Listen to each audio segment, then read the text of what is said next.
అందరికీ good morning. ఏదైతే SSC GD 2024 batch వాళ్ళైతే ఉన్నారో వాళ్ళకి సంబంధించిన రిజల్ట్స్ అనేది పెండింగ్లో ఉంది. ఆల్రెడీ అందరికీ తెలిసిన విషయమే. సో దానికి సంబంధించి ఒక అప్డేట్ అనేది రకరకాలుగా రోజుకి ఒక నోటీస్ అనేది వైరల్ అవుతుంది. ఆ నోటీస్కి సంబంధించి నేను టెలిగ్రామ్ ఛానల్లో పెడుతున్నాను, కానీ వీడియో అయితే నేను చేయట్లేదు. నేను చెప్పాను ఆల్రెడీ, ఏదైనా అప్డేట్ వస్తే తప్ప నేను వీడియో చేయనని చెప్పాను, అందుకే చేయలేదు. సో రోజుకో నోటీస్ వస్తుంది, రోజుకో నోటీస్ వీడియోలు చేసుకుంటా అంటే ఛానల్ ఇంకా పరిగెడతా ఉంటుంది. అక్కడ ముందు పోయింటా నేను టెలిగ్రామ్ ఛానల్లో పెట్టడం వల్ల నాకేం యూజ్ లేదు. మీకు ఆల్రెడీ తెలుసు. ఎవరైనా టెలిగ్రామ్ గురించి తెలిసింటే మీరే చెప్పండి ఎంత డబ్బులు వస్తుందని చెప్పి. ఒక ₹1 బిల్ల కూడా రాదు టెలిగ్రామ్ ఛానల్ వల్ల. కానీ ఏమంటే జీడీ గురించి పారామిలిటరీకి సంబంధించి ఏం అప్డేట్ వచ్చినా సరే ఫస్ట్ నేనే ఇవ్వాలని ధీమా, అంతే. సో అది ఫేక్ అవ్వచ్చు, రియల్ అవ్వచ్చు. ఒకవేళ ఫేక్ అయితే నేను మళ్ళీ చెప్తాను ఇది ఫేక్ అని చెప్పి. సో దాన్ని మీరు టెన్షన్ పడదు. అంటే మీరు టెన్షన్ పడడం అనేది కామన్. ప్రతి దాంట్లోనూ ప్రతి బ్యాచ్లోనూ చూస్తూనే ఉన్నా టెన్షన్ అనేది రిజల్ట్స్ వచ్చేటప్పుడు వాళ్ళు ఒక డేట్ ఇస్తారు, మళ్ళీ ఆ డేట్ని మారుస్తుంటారు. ఇంకో డేట్ ఇస్తారు, మళ్ళీ ఇంకో డేట్ని మారుస్తుంటారు అనమాట. సో నాకు చెప్పే ఇన్ఫర్మేషన్ ఖచ్చితంగా మీకు ఎగ్జాక్ట్గా నేను చెప్పాలనుకుంటాను, అంతేగాని తప్ప మిమ్మల్ని ఫేక్ చేయాలనో లేకపోతే మిమ్మల్ని డిసప్పాయింట్ చేయాలనో ఇలాంటి ఆలోచనలు అయితే నాకు ఉండదు. లేదు అలా ఉంటుంది అని మీరు అనుకుంటే అది మీ ఇష్టం, ఇంకా మీరు ఎలాగైనా అనుకోండి, నాకు ప్రాబ్లం లేదు. సో మీకు సంబంధించిన రిజల్ట్స్ అనేది 6వ తేదీ అనేది రిజల్ట్స్ ఇవ్వాలని ఉన్నారు. ఆ రోజు నాటి శుక్రవారం అనుకుంటా మేబీ. సో 6వ తేదీ రిజల్ట్స్ అనేది వస్తుంది ఆ రోజే సాయంత్రం. సో టెక్నికల్ ప్రాబ్లం ఏమి లేకపోతే 6వ తేదీ వస్తుంది. ఒకవేళ టెక్నికల్ ఇష్యూ ప్రాబ్లం ఉన్నా 6 కానీ 7 కానీ ఆ మధ్యలో 6 నుంచి ఆ 10వ తేదీ మధ్యలోనే మీకు రిజల్ట్స్ అనేది ఇస్తారు. సో వరుసగా 4-5 రోజుల నుంచి మీకు ఇన్ఫర్మేషన్ చెప్పడం కోసమే కనుక్కుంటున్నాను.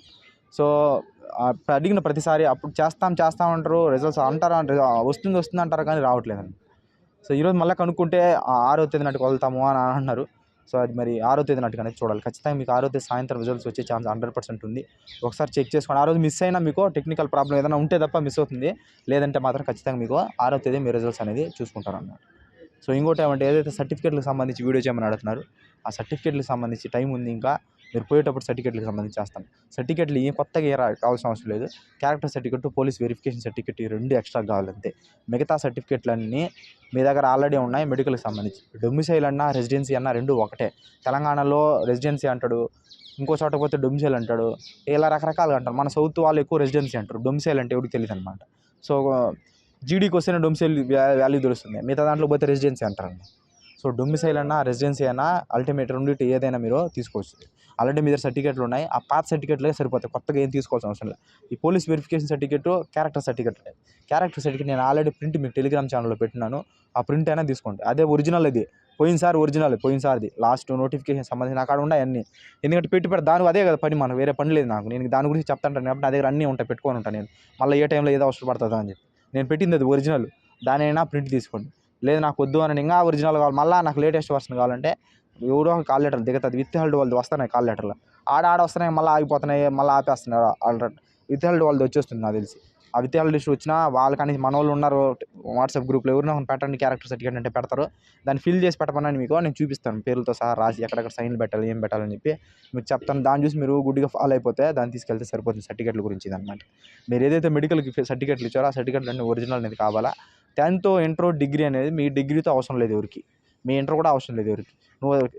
మీరు అప్లై చేసేటప్పుడు నువ్వు డిగ్రీ పెట్టినా సరే అక్కడ ఓన్లీ 10th సర్టిఫికేటే మెయిన్ ఇంపార్టెంట్. ఎందుకంటే అది 10th క్వాలిఫికేషన్ జాబ్ కాబట్టి 10thదే తీసుకుంటారు తప్ప మిగతా సర్టిఫికేట్లతో అవసరం అనేది లేదనమాట. ఈ 2 సర్టిఫికేట్లు మాత్రం ఎవరికి డబ్బులు ఇవ్వద్దండి. పోలీస్ వెరిఫికేషన్ కావచ్చు, లేకపోతే క్యారెక్టర్ సర్టిఫికేట్ సంబంధించి కావచ్చు, ఎవరికి సైన్లు పెట్టిస్తామనో లేకపోతే ఇంకోటి అని చెప్పి ఎవరికి లంచాలు ఇవ్వాల్సిన అవసరం లేదు. డైరెక్ట్గా మీరే వెళ్ళి చేసుకోవచ్చు. సో ఈ పోలీస్ వెరిఫికేషన్ సర్టిఫికేట్ అయినా సరే ఎవరికి డబ్బులు ఇవ్వాల్సిన అవసరం లేదు. మీసా ద్వారా చేసుకోండి. డైరెక్ట్గా మీరు పోలీస్ స్టేషన్ ద్వారా కలిసండి, లేదా ఎస్పీ ఆఫీస్లో పోయి కలవండి. సో ఎవరికి ఏం డబ్బులు ఇవ్వాల్సిన అవసరం లేదు. డైరెక్ట్గా మాట్లాడి డైరెక్ట్గా సర్టిఫికేట్ అనేది తీసుకోండి. తెలంగాణలో ₹1000 కట్టినాము అని అంటున్నారు. అది మీ ₹1000 కొడితే దానికి మేమేం చేయలేం. నేను 250, 300 అంటే మా సైడ్ ఎక్కువ, అదే ఎక్కువ. సో మీ సైడ్ ₹1000 తీసుకుంటారంటే దానికి నేనేం చేయాలి. సో సర్టిఫికేట్ల గురించి. సో ఇన్ని రోజులు వెయిట్ చేసినారు, ఇంకొక 6 రోజులు వెయిట్ చేయండి చాలు. ఈ 6 రోజుల్లోనే మీరు జీడీకి సంబంధించిన రిజల్ట్స్ అనేది చూస్తారన్నమాట. సో రిజల్ట్స్ సంబంధించి ఆ డీటెయిల్స్, ఆ లిస్ట్కి సంబంధించి లిస్ట్ 1 లిస్ట్ ఆల్రెడీ రాత్రి టెలిగ్రామ్ ఛానల్లో నేను చెప్పాను. 2 లిస్టులు అబ్బాయిలకు వస్తుంది, ఇంకో లిస్టు విత్ హెల్డ్ వస్తుంది. ఆ విత్ హెల్డ్లో అమ్మాయిలు అబ్బాయిలు ఇద్దరు ఉంటారు. ఇంకో లిస్ట్ వచ్చి ఓన్లీ అమ్మాయిలకే వస్తుంది. ఆ ఫస్ట్ సెకండ్ ఖచ్చితంగా అబ్బాయిలు ఉంటుంది, థర్డ్ అమ్మాయిలకు ఉంటుంది, ఫోర్త్ విత్ హెల్డ్ ఉంటుంది అనమాట. దానికంటే ముందుగా మెయిన్ లిస్ట్ ఒకటి పీడిఎఫ్ వస్తుంది నోటీసు. ఆ నోటీస్ అనేది ఎస్ఎస్సి వెబ్సైట్లో వాళ్ళు మెయిన్లోనే రిలీజ్ చేస్తారనమాట. సో రిలీజ్ చేసినప్పుడు దాంట్లో బీఎస్ఎఫ్కి ఎంత కట్ ఆఫ్, సిఆర్పిఎఫ్కి ఎంత కట్ ఆఫ్, ఎస్సీ వాళ్ళకి సిఆర్పిఎఫ్ ఎన్ని మార్కులకి వచ్చినది, ఎస్టీ వాళ్ళకి ఎంత వచ్చినది, నక్సల్ ఏంది, జనరల్ ఏంది, బార్డర్ ఏంది, మొత్తం డీటెయిల్స్ అంతా అందులో ఉంటుంది. దాన్ని బట్టి మీరు చూసుకోవాలి. మీరు ఒక పీడిఎఫ్లో మీ రోల్ నెంబర్ కొట్టినప్పుడు రోల్ నెంబర్లు అనేది 10 నెంబర్లు ఉంటాయి. ఆ రోల్ నెంబర్ మీరు కొట్టినప్పుడు చెక్ చేసినప్పుడు ఒక్కోసారి బఫర్ అవుతుంటుంది తప్ప మీ పేరు అనేది ఓపెన్ కాదు. అప్పుడు మీరు ఏం చేసుకోవాలంటే భయపడిపోయి నాకు జాబ్ రాలేదని టెన్షన్ పడద్దని ఫస్ట్ పీడిఎఫ్ ఏదైతే ఉందో లిస్ట్ 1 లిస్ట్ 2 కాదు, ఒక పీడిఎఫ్ మెయిన్ పీడిఎఫ్ ఉంటుంది అనమాట. ఆ పీడిఎఫ్ నేను పెడతాను, ఫస్ట్ అదే పెడతాను. ఆ పీడిఎఫ్ ఓపెన్ చేసిన తర్వాత స్టాఫ్ సెలక్షన్ కమిషన్ ఎస్ఎస్ఎఫ్ గురించి, ఎస్ఎస్ఎఫ్ అది ఓపెన్ కేటగిరీ ఉంటుంది కాబట్టి ఫస్ట్ అదే ఉంటుంది అనమాట.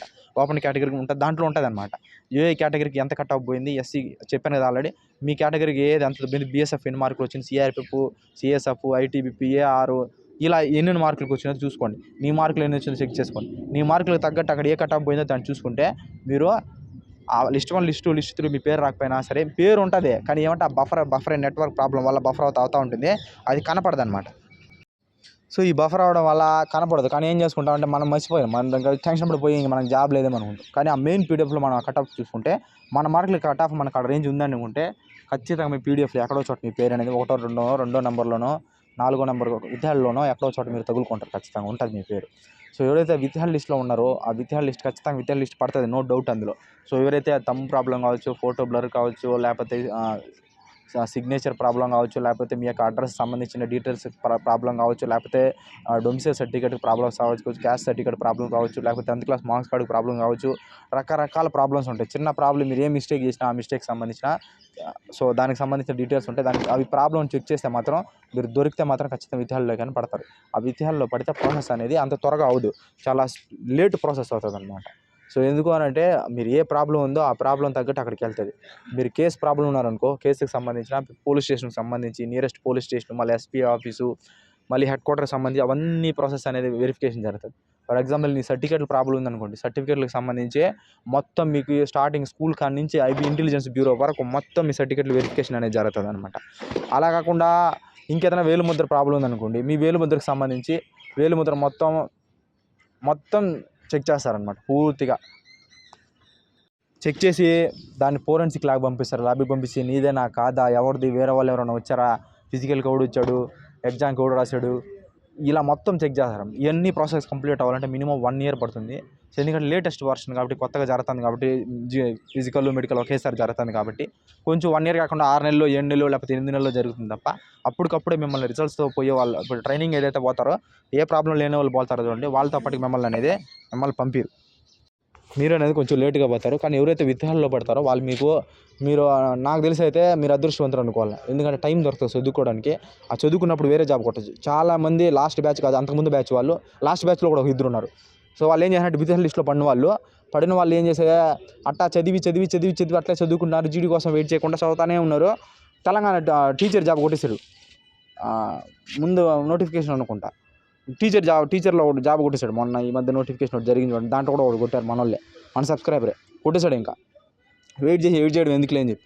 సో ఆ టైం దొరుకుతుంది అనమాట. టైం దొరికినప్పుడు కరెక్ట్గా మీరు దాన్ని సద్వినియోగం చేసుకుంటే జాబ్ కొట్టేస్తారు ఏదో ఒకటి.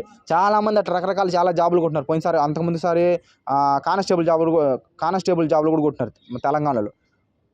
సో అట్లా రకరకాలుగా జాబులు చాలామంది కొట్టుకొని వెళ్ళిపోయినారనమాట. సో విద్యార్థులు పడినంత మాత్రం మీ జాబ్ ఎక్కడ పోదు, తగులుకుంటుంది జాబు, కానీ లేట్గా తగులుకుంటుంది, వచ్చేదానికి లేట్ అవుతుంది, అంతే, ఇంకేం లేదన్నమాట.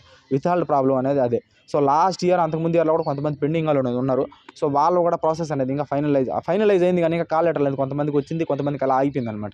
రోజ్గార్ మేళాలో ఇవ్వాలన్నారు. రోజ్గార్ మేళ డేట్లు ఖచ్చితంగా రిలీజ్ అవుతాయి. 20వ తేదీ నుంచి 24వ తేదీ మధ్యలో ఏదో డేట్ అనేది ఇస్తారు రోజ్గార్ మేళాకి. ఆ రోజ్గార్ మేళాలో ట్రేడ్స్ మ్యాన్ వాళ్ళని, జీడీ వాళ్ళని అందరినీ పిలిచి ఆ రోజ్గార్ మేళాలో మీకు ఇచ్చేస్తారన్నమాట. ఇంకెవరైతే 2015 వాళ్ళు ఉన్నారో 2015 సంబంధించి కోర్టులో ఏదో కేసు గెలిచినట్టున్నారు వాళ్ళు. సో దానికి సంబంధించి జనవరిలో ఇవ్వాలని ఉన్నారు. మరి జనవరిలో ఏ డేట్కి సరైనది నాకు తెలియదు. జనవరిలో అయితే మీకు వస్తుంది, మీరు పోయేదానికి ఈ బ్యాచ్తోనే వెళ్తారు. కానీ మీరు వేరే సెంటర్లకు, వేరే ట్రైనింగ్ సెంటర్లకో లేకపోతే వేరే దానికి ఏదైనా అలాట్ చేసే ఛాన్స్ ఉంది. లేకపోతే మిమ్మల్ని అందరినీ కలిపి ఏదైనా ఒక ట్రైనింగ్ సెంటర్ మీరు ఏ ఫోర్స్కి సెలెక్ట్ అయినా ఆ ఫోర్స్కి సంబంధించి రకరకాల ఏదో ఒక సెంటర్ ఇచ్చేస్తారు. సిఆర్పిఎఫ్లకి అయితే సిఆర్పిఎఫ్లో ఒక సెంటర్, బీఎస్ఎఫ్లో అయితే బీఎస్ఎఫ్ ఒక సెంటర్. ఎందుకంటే అంతమంది హెవీ స్ట్రెంత్ లేరు, మీరు కొంచెమే ఉన్నారనమాట. అందువల్ల దేనికో దాన్ని మమ్మల్ని తోసేస్తారనమాట. తోసేసి మీకు ఆ ట్రైనింగ్ అనేది అక్కడ జరుగుతుంది. సో అది ఇంకా ఫైనలైజ్ అనేది మీకు కాలేదు. జనవరిలో ఏ డేట్ వస్తుంది మీకు రిజల్ట్స్ అనేది తెలియదు. జనవరిలో అయితే వస్తుంది ఖచ్చితంగా. మీరు మార్చి ఏప్రిల్లో మీరు ట్రైనింగ్ అనేది 2015 వాళ్ళు అనేది ట్రైనింగ్ అనేది వెళ్తారు. సో ఇది దీనికి సంబంధించింది. ఇన్ని రోజులు వెయిట్ చేయాలి, దయచేసి ఇంకొక 6 రోజులు వెయిట్ చేయండి. ఈ 6 రోజుల్లో మీకు రిజల్ట్స్ అనేది ఖచ్చితంగా వస్తుంది. మ్యాక్సిమం 6వ తేదీ నాటికి రిజల్ట్స్ అనేది వస్తుంది. ఆ రోజు టెక్నికల్ ప్రాబ్లం ఉన్నా మీకు 10వ తేదీలోపే మీకు రిజల్ట్స్ అనేది చూసుకుంటారు. రెడీ అవ్వండి. సో ఇది దీనికి సంబంధించింది. సో మళ్ళీ నెక్స్ట్ రిజల్ట్స్ వచ్చినప్పుడే ఏదైనా అప్డేట్ వస్తేనే వీడియో చేస్తాను.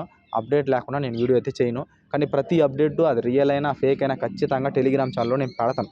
సో పెట్టినప్పుడు అది ఫేక్ అయితే ఫేక్ అని చెప్తాను, రియల్ అయితే రియల్ అనేది చెప్తాను. అది నచ్చే వాళ్ళకి నచ్చని, నచ్చకపోతే పోనీ.